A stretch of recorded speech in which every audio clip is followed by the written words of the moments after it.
Marcos, termina la elección, perdón, y no puedo no dejar de pensar que también fue una elección muy interesante en términos de lo que ocurrió. Primero, en donde se te acusó de muchas cosas, hubo guerra sucia, hubo señalamientos, hubo acusaciones, pero por otra parte ganas con 20 puntos de ventaja. ¿Qué lectura te deja esto frente a lo tumultuoso que puede haber sido la campaña y a los resultados que te da la gente en el momento de la votación?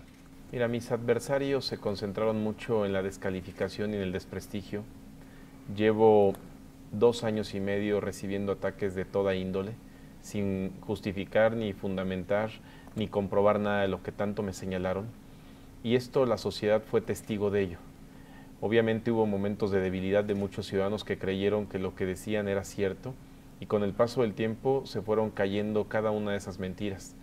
Lejos de afectarme, me fortalecieron. La enseñanza es que la ruta para ganarle a un adversario es por la vía democrática con la propuesta y no por el contrario como hoy ha sucedido con la denostación, la descalificación, con el sembrar mentira para generar desconfianza. Hoy te diría que eso acabó finalmente siendo una fortaleza para Marcos Aguilar. Sí hay un daño marginal porque hay gente que puede quedarse con la verdad construida por ellos. Sin embargo, hay que trabajar todos los días con el ejemplo y que la gente se dé cuenta de que ese no es el camino. Finalmente, la votación que he recibido hoy ya con más de 50,000 votos de diferencia en el municipio de Querétaro, pues nos da claridad de que esa no es la ruta para ganar una elección.